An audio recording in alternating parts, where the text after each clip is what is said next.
새로운 삶의 결단과 격려자라는 제목으로 하나님의 말씀을 같이 나누고 기도하는 시간을 갖고자 원합니다.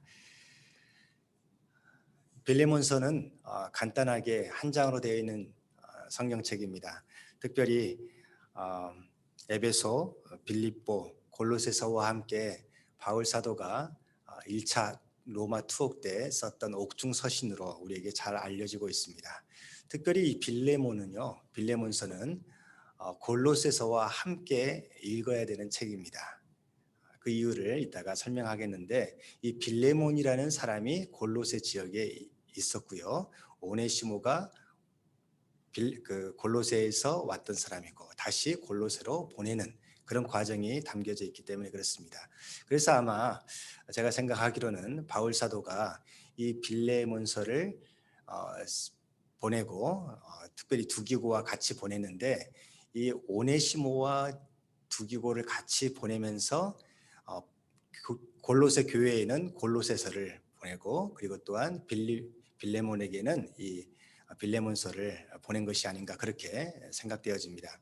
먼저 빌레몬서의 발신자와 수신자를 먼저 살펴보게 되면요, 중요한 인물이 바울 사도와 디모데가 발신자로 되어 있습니다. 누구에게 보낸 편지인가? 빌레몬인데, 이 빌레몬이라는 단어가 여러분 필레오 아시죠? 사랑하다라는 그런 단어잖아요. 이 사랑하다 거기에서 파생되어진 그런 단어의 이름입니다. 그래서 이 빌레몬이라는 사람이 우리가 생각을 할 때 저 사람은 사랑이 많겠구나. 아마 그 부모님이 그를 위하여 이름을 지었을 때 사랑 많이 받고 사랑 많이 주는 그런 복된 사람으로 아마 지었을 거라 생각되어집니다. 그래서 이 빌레몬의 이름처럼 우리의 사랑을 받는 자의 동역자라고 소개를 하고 있고요. 그리고 자매 아비아는 이제 빌레몬의 아내입니다. 그리고 우리와 함께 된 병사 아키포, 이 아키포를 두 가지 다른 해석이 있는데 보통은 이제 이 빌레몬의 아들로 그렇게 생각을 하고요. 또 어떤 학자는 이 아키포는 말씀 사역자, 골로새의 말씀 사역자로 당시에 사역하였던 사람이다 그렇게 생각되어집니다. 아무튼 저 같은 경우는 이 아키포가 빌레몬의 아들이었을 것이다 그렇게 생각을 하는 편이고요. 그래서 이 빌레몬의 가정에서 골로새 교회가 세워지고 이 아키포를 통하여서 훈련받은 이제 말씀 사역자가 같이 사역을 하는 그런 상황입니다. 그래서 그 집에 교회가 있었다. 가정교회를 말하는 거죠. 이 빌레몬서의 수신자가 바로 골로새 지역에 있는 빌레몬이라는 것을 우리가 먼저 알았으면 좋겠습니다. 그럼 내용은 뭔가? 이 빌레몬서는 간단합니다. 사면 추천서입니다. 오네시모가 어떤 사람인지 여러분 잘 아시잖아요. 골로새에서 빌레몬의 가정에서 노예로 있었던 사람입니다. 아마 이 오네시모가 골로새 빌레몬 집에서 노예 생활을 했는데, 그가 좀 똑똑하고 그리고 영민하여서 그를 재정을 많이 담당하도록 그렇게 하지 않았을까라는 생각들을 많은 학자들이 갖습니다. 그래서 그가 재정을 관리하다가 나중에 나쁜 마음이 들어서, 아니면 자기 그 재정을 운영하다가 빌레몬의 재정에 큰 손실을 끼치고 돈을 훔치고 도망왔든지 손실을 끼치고 도망왔든지, 그래서 도망친 노예라는 것을 우리가 알 수 있죠. 그런데 이 오네시모는 나중에 여러분 빌레몬서 마지막에 보게 되면 23절에 보게 되면 에바브라라는 사람이 나옵니다. 이 에바브라는 사람은 어떤 사람이냐면요, 역시 골로새에서 있었던 사람입니다. 그래서 바울 사도가 에베소에서 에베소 중심으로 이제 복음을 많이 전하고, 그 여파로 골로새, 골로새와 라오디기아, 히에라폴리스, 여러 우리가 다 알잖아요. 소아시아 7교회, 서머나, 버가모, 두아디라 이런 교회들 4대 그런 지역 교회들로 흩어지게 되었습니다. 그 중에 바울 사도의 영향을 받고 그리고 훈련을 받은 에바브로가 이제 골로새에 있는 빌레몬과 함께 세운 교회가 바로 이 골로새 교회다 그렇게 생각되어집니다. 그런데 아무튼 이 오네시모가 그렇게 도망치고 나와서 로마에서 누구를 만나게 됐냐면 에바브로를 만나지 않았을까 생각되어져요. 그래서 에바브로가 골로새 교회의 소식을 가지고 옥중에 있었던 바울에게 찾아가서 그 소식을 알려주고 그리고 기도를 부탁하고 함께 이제 로마에 살고 있었는데 그때 도망친 오네시모를 하나님의 섭리 가운데 만나게 되어서 그를 바울 사도에게로 인도해 주고 그로 하여금 새로운 삶을 살아갈 수 있도록 도와준 그 역할을 하였다. 그리고 또한 이 오네시모가 변화가 돼가지고 이제 하나님의 자녀로 거듭나게 되고 새로운 삶을 살게 되었다. 이전까지 오네시모는 종으로서 살았고 이 오네시모의 이름이 뜻이 뭐냐면 유익한이란 뜻이에요. 그러나 그의 삶은 전혀 그의 그가 같이 섬겼던 빌레몬의 집에 유익하지 못했던 오히려 무익한 손해를 끼친 그런 삶의 모습이었고 도망자의 신세였습니다. 그런데 그의 이름의 뜻과 같이 하나님께서 이 바울 사도와 에바브라를 통해서 이제 유익한 하나님의 나라의 사람으로 바꿔주시는 내용이 이제 그때 옥중서신 가운데 있는 것이죠. 그래서 10절에 보게 되면 바울 사도는 이 오네시모를 어떻게 표현하냐면 갇힌 중에서 낳은 아들 오네시모다라고 표현합니다. 옥중에서 자기가 이제 우리가 생각할 때 1차 투옥은 감옥에 들어가서 지하 감방에 있는 것이 아니라 연금 생활로 우리가 이해를 합니다. 그래서 사람들을 만날 수 있지만 통행을 할 수 없는 재판을 기다리고 있는 그런 상황이었어요. 그런데 이제 에바브로를 만나게 되고 오네시모를 만나게 되면서 이제 오네시모를 말씀으로 양육하고 상담도 해주고 그리고 또한 그의 마음의 상처와 그리고 죄책감들을 다 예수 그리스도의 보혈로 씻어주었던 그런 경험이 있는 것이죠. 이 오네시모가 변했습니다. 그래서 이전에는 무익한 그런 삶을 살았다면 이제는 너와 나 그러니까 바울에게도 굉장히 유익한 동역자가 되었고요. 그리고 이제 빌레몬도 이 사실을 알고 변화된 오네시모를 만나게 되면 너도 그 변화시킨 예수 그리스도의 능력을 인하여서 하나님께서 그를 유익한 자로 바꾸셨다는 것을 알게 될 것이다. 그런 내용을 우리가 살펴볼 수 있습니다. 그런데 이 오네시모를 왜 돌려보내면서 이 사면 추천서와 같은 빌레몬서를 쓰냐면 당시에 노예가 도망치게 되면 그 잡히게 되면 여러분이 상상하시는 것처럼 바로 사형에 처해집니다. 그리고 주인이 어떤 처분을 하더라도 그 누가 간섭하지 않습니다. 당시에 로마법에 의하면 이 도망친 노예를 구제할 수 있는 유일한 방법이 있는데 그 주인에게 영향력을 줄 수 있는 친구 관계나 아니면 유명한 사람들 그런 존경받는 사람이 사면 추천서를 써줘 가지고 그 추천서를 받고 그 집 주인이 그를 자유케 해주면 용서를 해주면 그러면 그 모든 죄에서 사면이 되는 용서가 되는 그래서 더 이상 노예로 살지 않고 자유인으로 살 수도 있는 기회가 생기는 그런 법이 있었어요. 그래서 이 에바브라가 이 오네시모를 보면서 이제 고생한 모습 다 봤을 거 아니에요. 여러분 우리 자녀들이 객지에 나가서 공부를 하거나 아니면 생활을 하게 되면 부모 마음이 짠하잖아요. 그래서 고향에 다시 집에 올 때마다 보면 참 안쓰럽게 그리고 또 사랑으로 먹을 것을 챙겨주며 하는 그런 모습. 제가 그런 경험이 있어서 그런지 몰라도 제가 서울에서 이제 공부하면서 방학이나 그런 때 집으로 목포로 가게 되면 아버지께서 그 그때는 고속 전철도 없었을 때예요. 고속 터미널 버스를 타고 가잖아요. 그러면 그 터미널 앞에서 항상 기다리시면서 나를 이제 태워가지고 오시면서 또 집에 가면 어머니께서 배고프지 않냐, 밥 먹었냐 하면서 맛있는 걸 차려주며 그런 사랑이 얼마나 참 가슴 찡하고 그리고 또 코끝이 찡해지는지 모릅니다.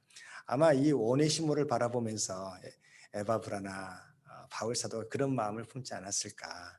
그래서 이가 변화가 되고 또한 하나님 안에서 은혜로운 삶을 살아가는 모습을 보고 이제 저도 하나님 나라를 위해서 뭔가를 하고 싶습니다. 그래서 바울 사도가 선교 여행을 하는 거, 그것을 돕는 동역자로 저를 사용해 주세요. 이런 말을 들었을 때 너무 기쁘고 감사하잖아요. 그런데 그에게 해결할 문제가 있었어요. 그게 뭐냐면 바울 사도를 통하여서 그가 많은 것을 배우게 되었습니다.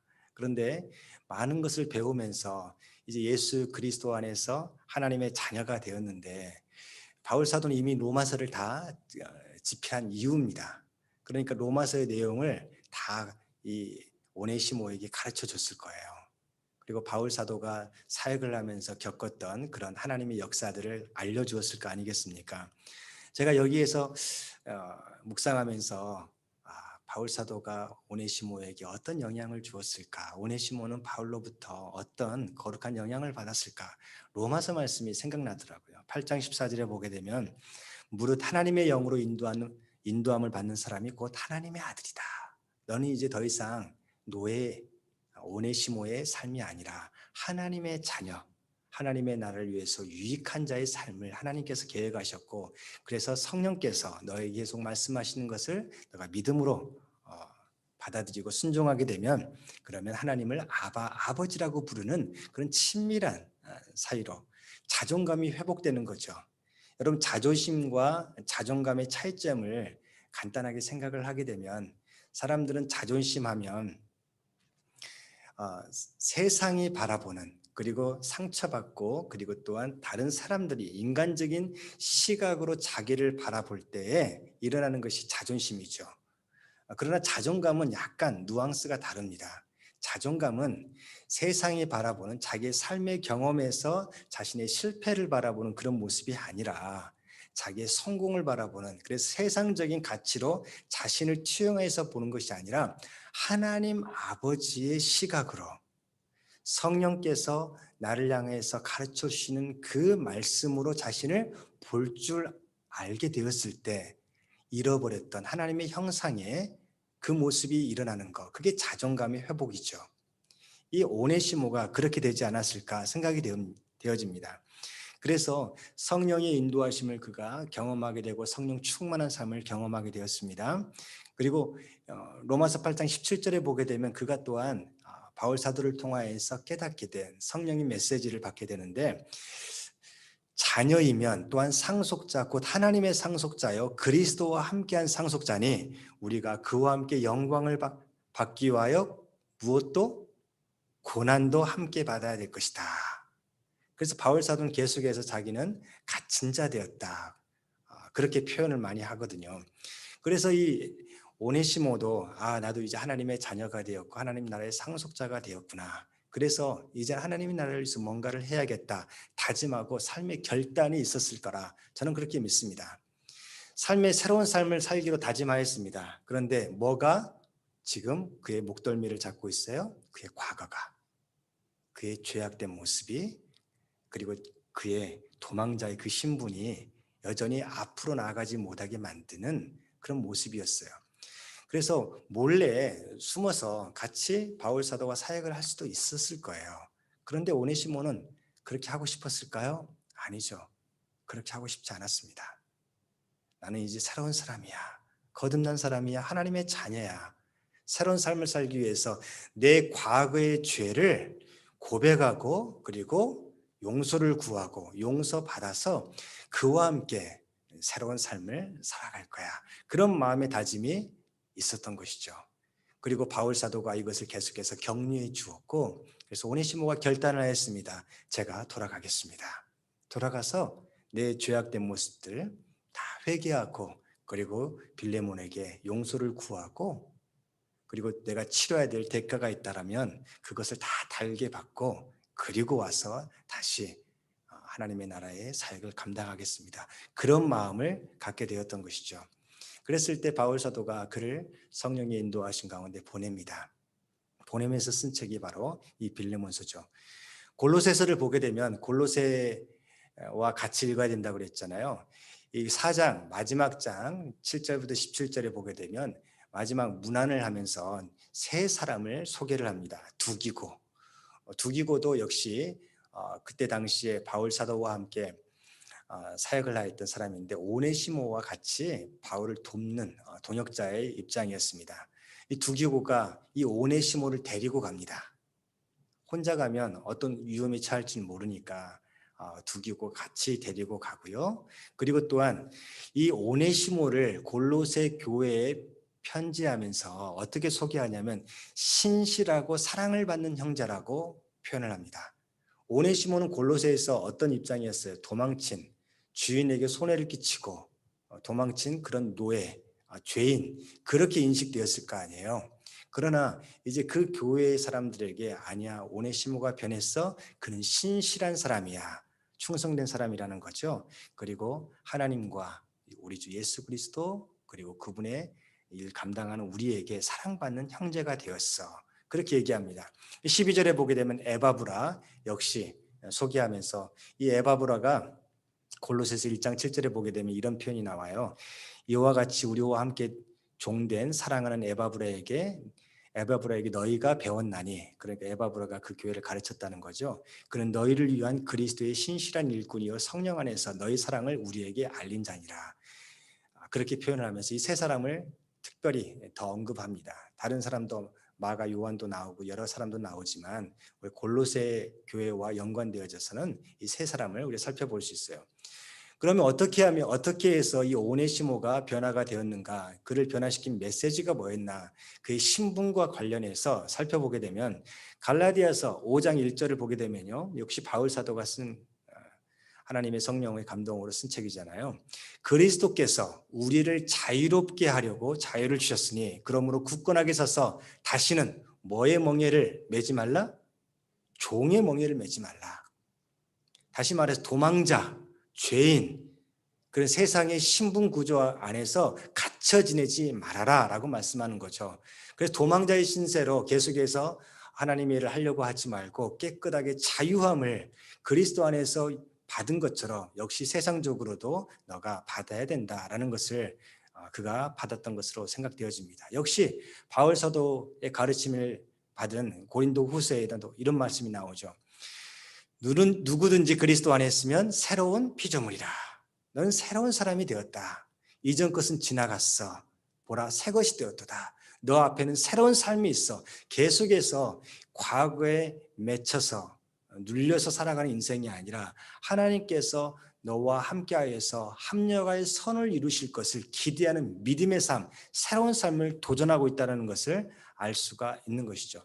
이 오네시모가 그런 메시지를 통하여서 용기를 얻습니다. 힘을 얻습니다. 그래서 도전하기 시작합니다. 제가 돌아갈게요. 제가 대가를 치룰게요. 그리고 하나님의 사람으로 힘있게 살아가겠습니다. 그렇게 이야기를 합니다. 바울도 역시 이렇게 권면할 수 있었던 이유가 뭐냐면 똑같은 그런 상황이 있었기 때문에 그러는 것이죠. 바울도 예수님의 사랑 때문에 삶이 완전히 바뀐 사람 아닙니까? 다메섹 도상에서 교회를 핍박하고 사람들을 죽이려고 했던 그 사람이 그를 용서해 주시고 새로운 삶의 도전을 주신 예수님을 인격적으로 만났기 때문에 그의 삶이 완전히 바뀌게 된 것입니다. 그래서 그가 갈라디아서 3장 28절에 보게 되면 너희는 유대인이나 헬라인이나 그리고 중요한 것은 종이나 자유인이나 남자나 여자나 다 그리스도 예수 안에서 하나다. 그래서 그는 오네시모를 그냥 도망자, 죄인, 노예로 보지 않고 형제로 봤던 것이죠. 나와 같은 모습을 담고 있는 그 형제로 보고 그를 향하여서 아버지가 아들을 케어하듯이 그렇게 케어했던 그런 모습을 알 수가 있습니다. 그리고 바울 사도가 이제 오네시모와 또한 골로새 교회에게 가르쳐줬던 내용이 뭔가 이 관점에서 계속해서 살펴보게 되면요. 여러분 골로새서 3장 22절부터 4장 1절까지 보게 되면 종과 상전과의 관계에 대해서 설명을 해줘요. 그러면서 이 오네시모를 다분히 골로새 교인들이 이 말씀을 가지고 생각을 하고 그리고 또한 그 교회 안에서도 이런 모습이 있어야 된다 가르쳐 주는 거죠. 22절을 보게 되면 종들아 모든 일에 육신의 상전들에게 순종하되, 그러니까 하나님의 자녀가 되었다고 그 사람을 그냥 너무 쉽게 생각하지 말고 너가 해야 될 일들, 그게 하나님이 주신 사명이다 생각을 하고 그를 돕는 것이 너가 하나님의 일을 하는 거다. 그 직업의 소명을 가르쳐 주는 겁니다. 그런데 어떻게 하냐면 그 사람을 기쁘게 하려고 하지 말고, 그래서 때로는 눈가림으로 그 사람이 보일 때는 열심히 하는 척, 그 사람이 없으면 탱자탱자 놀고, 그런 것이 아니라 오직 주를 두려워하여 성실한 마음으로 하라. 왜 그러냐면 이제 우리의 참된 상전은, 주인은 예수 그리스도라는 것을 깨달았기 때문에 그런 거죠. 23절 같이 한번 읽어봅니다. 시작. 무슨 일을 하든지 마음을 다하여 주께 하듯 하고 사람에게 하듯 하지 말라. 이 말씀을 가슴속에 품고 있었던 것이죠. 그래서 24절에 보게 되면 왜 그러냐면 하나님으로부터 기업의 상을 받을 것이고, 그리고 이 땅에서 다 받는 것이 아니라는 것을 가르쳐 주는 겁니다. 너희는 주 그리스도를 섬기는 자들이다. 그리고 4장 1절에 보게 되면 상전들에게도 권면의 말씀을 줍니다. 상전들아, 의와 공평을 종들에게 베풀지니 너희에게도 하늘에 상전이 계시기 때문이다. 상전이 계심을 알지니어다. 이렇게 말씀하고 있거든요. 그러니까 둘 다 세상에서는 신분적으로 상전이고 종의 모습, 당시의 문화의 모습이 있지만은 우리의 참된 주인은 바로 예수 그리스도라는 것을 서로 알고 서로 힘을 합하여 하나님이 기뻐하신 일을 해나가야 된다는 것을 가르쳐 주는 거죠. 이런 메시지들이 계속해서 오네시모에게 들어갔고, 그리고 오네시모를 맞이하는 빌레몬과 골로새 교회에게도 필요한 메시지였습니다. 이것을 계속해서 전해주는 거죠. 그리고 바울 사도는 이 빌레몬서에서 그의 삶을 주님의 시각으로 해석해 주는 그 지혜로움이 나타납니다. 15절 보시면 아마 그가 잠시 떠나게 된 것은, 이 편이 너무 좋아요. 그가 빌레몬을 도망쳤잖아요. 잠시 떠난 게 아니에요. 세상적으로는 도망치고 다시는 내가 골로새서 안 갈 거야, 골로새서로 안 갈 거고 빌레몬을 만날 일이 없을 거야, 이런 생각을 가지고 도망쳤겠죠. 그러나 그때는 그런 심정이 있을지라도 모든 것을 합력하여 선을 이루시는 그 하나님의 은혜 가운데서 그가 다시 골로새로 가고 빌레몬을 만나게 되잖아요. 그래서 잠시 빌레몬을 떠나게 된 것이다, 그렇게 해석해 줍니다.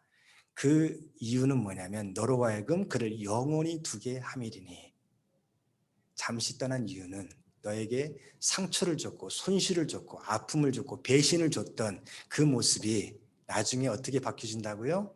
이제 하나님 안에서 영원한 동역자의 관계로, 함께하는 그런 관계로 바뀌게 될 것을 지금 말씀해 주고 있는 것이죠. 이 마음을 바울 사도가 보고 있었습니다. 그리고 이후로는 종과 같이 대하지 아니하고 종 이상으로 곧 사랑받는 형제로 둘 자라, 이렇게 표현을 하면서 너희 사이는 더 이상 세상의 종과 그리고 주인의 관계가 아니라 그리스도 안에서 형제의 관계야, 이것을 가르쳐 주고 있어요. 그래서 이 첫 번째 우리가 살펴볼 것은 뭐냐면 오네시모가 새로운 삶을 결단했고, 그리고 그것을 마음속으로만 품지 않고 실천에 옮기게 되었다. 이 실천에 옮길 때 옆에 주위에 도와주는 사람이 없으면 이 일이 가능했겠습니까? 아니에요. 교회 안에서도 가족 안에서도 어떤 사람이 이제 뉴 이어를 앞두고 레졸루션을 이야기하겠잖아요. 내 삶에 새로운 인생의 목표를 세우고 2021년도에는 이렇게 살 거예요 다짐하고 나누는 시간, 기도를 하는 시간을 갖게 될 것입니다. 그럴 때 어떤 마음을 가져야 될까요? 바로 이 오네시모가 결단하는 것을 기뻐하며 새로운 삶을 살아가는 것을 칭찬하고, 그리고 도와주고 싶은 그런 부모의 심정으로, 그리스도의 심정으로 우리 같이 함께하는 것이, 그게 주님이 기뻐하신 신앙이라는 것을 우리가 알 수 있습니다. 과거에 서로 안 좋은 일이 있었고 또 힘든 일이 있었고 그런 것을 인하여서 저 사람하고 내가 다시는 안 봐야지, 그런 생각을 우리는 세상을 살아가면서 얼마든지 할 수 있고요. 그 경험을 하고 살아갑니다.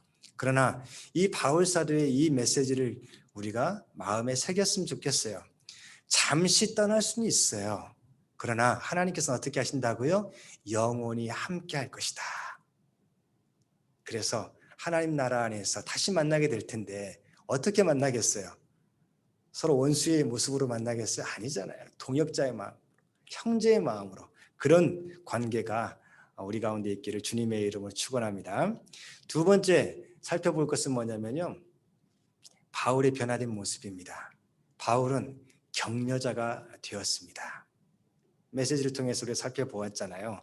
그래서 17절에 보게 되면 어떤 말씀이 나오냐면 바울 사도의 영향을 받은 에바브라와 또한 빌레몬이 이제 교회를 세웠잖아요. 그래서 바울 사도를 누구보다 존경하고 하나님의 사역자로 인정하고 있었습니다.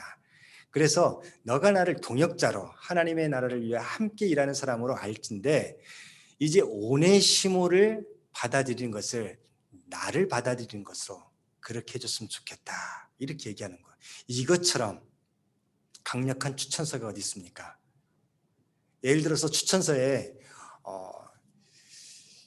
정말 존경하고 그 모든 사람들이 다 저 사람은 정말 신실하고 그리고 정말 이 사회를 위해서 큰 일을 하는 존경받는 인물이야. 그런 사람의 추천서를 다 받기를 원하잖아요. 대학에 가길 때 다 추천서를 받고 그 어디죠? 그 군대 하는 대학 그런 데 가게 되면 상원 의원이나 그리고 이제 하원 의원 그 추천서를 받게 됩니다. 받아야 이렇게 갈 수가 있게 되는 거잖아요. 그런데 만약에 이제 제 아들 제임스가 어디 그 아카데미에 간다고 했을 때 우리 주 상원이 누군지도 잘 모르는데 죄송합니다. 그런데 그 사람이 제임스를 그냥 항상 그런 추천서 요청이 오니까 그냥 형식적으로 쓰는 자기가 쓰는 것도 아니겠죠. 비서가 다 쓰는 거겠죠. 그렇게 하지 않고 진짜 자기가 자필로 쓰면서 제임스는 내 아들과 같은 존재입니다. 이렇게 내가 그를 보증합니다. 이런 식으로 얘기하면 굉장히 그 추천서에 영향력이 있을 거 아니에요. 바로 그런 모습이에요. 바울 사도가 이 오네시모는 나의 분신과 같다. 그렇게 얘기를 하는 것이죠. 그래서 나의 신복이라는 표현을 사용합니다. 이 신복이라는 것은 이 신복이라는 단어가 원래 의미는 뭐냐면 창자라는 뜻이거든요. 이 창자가 꼬이면 죽을 듯이 아프잖아요. 그런 고통, 이 창자가 꼬이는 듯한 고통을 가지면서 사랑하는 그 사랑이 바로 예수 그리스도의 긍휼함이거든요. 컴패션이라는 단어가 거기서 나온 거예요. 그래서 이 창자 그가 오네시모가 내 창자가 왔기 때문에 오네시모가 아프면 나도 아파 이런 마음이거든요.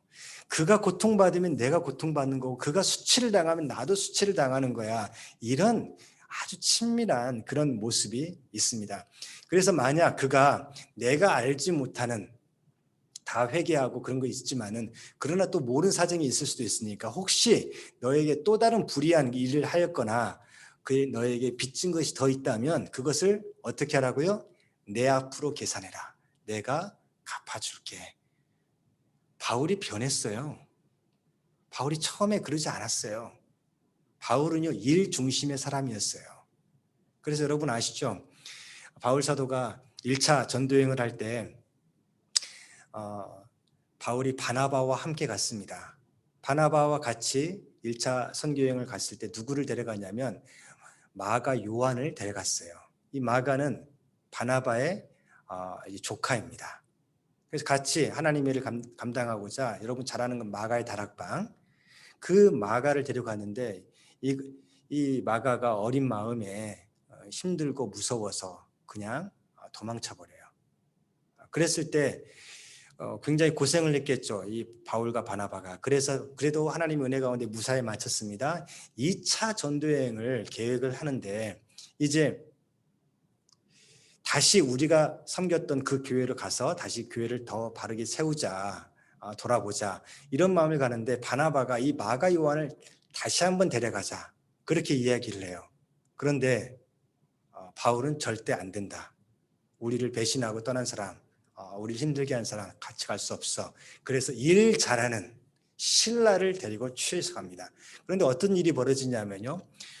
사도행전 15장을 보게 되면 그 둘이 다투는 모습이 나오게 되는데 나중에 심하게 다투어서 결별하였다. 그렇게 표현이 나와요.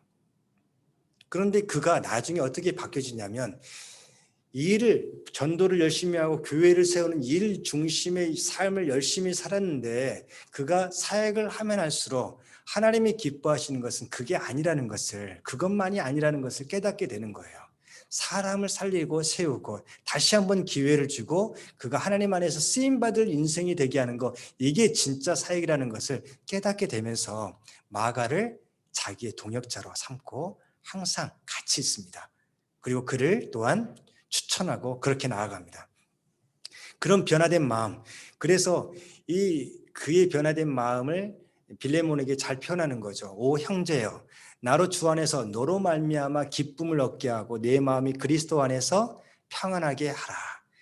내가 사람들을 이제 그런 관점에서 보기 시작하니까 주님이 주시는 평강이 내 삶에 있었고, 사역이 안 되고 핍박이 있고 그리고 어려움에 처할지라도 이 주님이 주시는 평강과 은혜를 빼앗아갈 자가 없었어.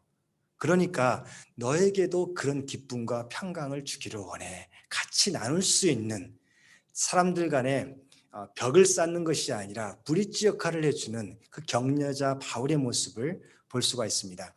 그리고 21절에 보게 되면 나는 내가 순종할 것을 확신함으로 내게 썼노니 내가 말한 것보다 더 행할 줄을 아노라 하면서 빌레몬에게도 똑같은 기대를 갖고 있다는 것을 전해줍니다. 그러니까 이런 말을 하지 않으면 빌레몬은 그러면 바울 사도가 그 카리스마적인 그런 사도십을 가지고 이렇게 이야기하고 나는 순종만 해야 되나 그렇게 생각하지 않는 거죠. 이제 너가 스스로 하나님 앞에 기도하고 성령께서 오네시모를 감동케 하시고 성령께서 나를 변화시켰던 것처럼 너에게도 똑같이 성령께서 말씀하실 거야. 너는 나보다 더 잘할 사람이야. 이렇게 표현하는 그 바울의 모습 우리가 담기를 원하는 것이죠. 그리고 바울이 나중에 어떻게 마지막을 기록을 하냐면 이렇게 기록을 합니다. 에바브라 그리고 나의 동역자 마가, 역시 마가를 다시 한번 언급해 줍니다. 그리고 아리스타고 그리고 데마 누가 같이 이렇게 표현을 했는데 이 이야기가 뭘까요? 바울이 케어하고 함께하는 동역자가 이렇게 있었다는 거고, 그리고 이들이 너를 위해서 그리고 골로새 교회를 위해서 같이 기도하고 있어. 힘내. 그래서 마지막에 우리 주 예수 그리스도의 은혜가 너희 심령과 함께 있을지어다라고 가르쳐 주고 있습니다. 사랑하는 여러분, 두 가지 우리가 기도 제목을 갖기를 원하는데 첫째는 뭐냐면 이거예요. 성령 안에서 거듭난 새로운 삶을 결단하게 도와주시옵소서. 내가 습관적으로 하는 것이 아니라 성령께서 말씀하시는 것을 실천하며 나아가는 그런 모습이 있게 도와주시옵소서. 이 성령의 인도하심이 참으로 중요하다고 생각을 합니다. 제가 지난 성탄절 예배를 인도하면서 느꼈던 것 중에 하나가 뭐냐면, 성탄 주간을 보내면서 느꼈던 것은 그거였어요. 성탄절 별로 그렇게 크게 다가오지 않아요. 왜냐하면 똑같은 매일이기 때문에. 그렇잖아요. 저만 그런가요? 죄송합니다. 그런데 생각을 바꿔보니까요, 성탄절 예배만 드리고 성탄절에 뭐 카드 쓰고 선물 주고 이런 것은 기쁨이 있어요. 다른 삶의 모습이죠. 그러나 그것만 가지고는 뭔가 큰 주님이 나를 위해서 성육신하신 그 의미가 와닿질 않아요. 그런데 이렇게 생각을 해봤어요. 이 성탄절 예배 끝나고 그 주님이 우리 집에 오신대요. 저녁 식사하러. 그러면 달라져요. 그게 인격적인 관계라는 거예요. 그냥 교회에서 예배만 드리면 별로 이렇게 의미가 별로 관계가 깊어지지 않은 것 같은데, 아니 우리 집에 와서 같이 식사를 나누는 그런 계획이 있는 거예요. 그러면 예배를 드릴 때도 달라지게 되는 거죠. 마음이, 자세가 달라지는 거죠. 주님께서 첫 번째 우리에게 기도하라고 말하는 것은 뭐냐면 그런 인격적인 삶의 결단이 있었으면 좋겠다. 내가 너와 함께 하기를 원해. 너의 집에 가고 싶어. 너와 함께 식사하고 너의 아픔과 눈물을 닦아주기를 원하고 너의 삶의 그런 모든 문제를 내가 같이 해결해주고 도와주기를 원해. 그럴 때 내가 새해에 결단해야 될 것이 무엇인가? 오네시모처럼 용기를 가지고 때로는 피하지 말고 대가를 지불하면서 그렇게 성령의 인도하심이 순종하는 삶을 우리가 다짐했으면 좋겠습니다. 두 번째는 오네시모가 혼자 힘으로 그렇게 할 수 있었을까요? 격려자 바울이 있었기 때문입니다. 원래 격려자라는 그 단어는 권위자, 격려자는 바나바의 그런 애칭이었어요. 그런데 나중에 바울도 바나바와 같은 모습으로 바꿔져 가고 있는 거예요. 사람을 중요하게 여기고 관계를 중요하게 여기고 함께하기를 기뻐하는 그런 모습, 우리가 그런 사람 같이 되었으면 좋겠다. 하나님, 저도 바울처럼 옛날에 그런 일 중심의 바울이 아니라 정말 인격적인 하나님의 은혜와 사랑을 경험하고 함께 생활하고 함께 살아가는 가족과 교회 성도들과 함께 정말 형제요, 자매요, 그리고 또한 동역자의 그런 관계로 나아가는 그런 격려자가 되게 도와주시옵소서. 우리 그렇게 기도하면 주님 앞에 나아가기를 주님의 이름으로 축원합니다. 아멘. 다 같이 기도하겠습니다. 하나님 아버지 감사합니다. 빌레몬서를 통하여서 변화된 오네시모의 모습을 발견하게 되었고, 또한 하나님의 은혜와 섭리 가운데 바울을 만나게 하시고 에바브를 만나게 하시고, 그리고 또한 그의 과거를 대면하고 피하지 아니하고 다시 주인에게로, 빌레몬에게로 자기가 손해를 끼치고 또한 죄를 지었던 그 사람에게 회개하며 또 용서를 구하며 함께 새로운 삶을 살아갈 것을, 잠시 떠났었지만 영원히 함께할 그런 사이인 것을 우리가 배웠습니다. 하나님, 우리도 믿음의 새로운 결단을 갖게 도와주시고 인격적인 주님과 함께 성령의 인도하심에 귀를 기울일 줄 알고, 그리고 나와 함께 하시는 지금 나에게 생각을 주시고 마음을 주시고 기도 제목을 주시는 그 주님을 만나게 도와주시옵소서. 또한 하나님, 우리가 이제 어린아이 신앙에서 자라가서 격려자의 신앙으로 성장하기를 소원합니다. 힘들고 어려운 오네시모와 같은 입장에 있는 사람들, 아버지 외면하지 아니하고 가슴에 품고 내가 옥중에서 낳은 아들이야, 그런 마음을 가지고 그를 위해서 기도하고 섬기며 함께하는 그런 성숙한 믿음의 사람들 되게 도와주시옵소서. 우리 믿음의 가족들 주님께서 붙잡아 주셔서 이런 믿음의 결단과 또한 하나님 안에서 은혜를 아는 그런 격려자의 모습으로 살아가기를 다짐할 때 주의 성령님, 주님께서 새해를 보여주시옵소서, 새해를 행하여 주시옵소서. 하나님께서 어떻게 우리를 바꾸시는지, 어떻게 우리로 하여금 하나님의 기뻐하시는 믿음의 사람으로 성장하게 되는지 아버지 서로가 보고 감사하며 하나님께 영광 돌리는 우리 모두가 되게 도와주시옵소서. 감사하며 예수 그리스도의 이름으로 기도드리옵나이다. 아멘. 우리 한 가지 우리 찬양하고 우리 같이 기도하는 시간을 갖기를 원합니다.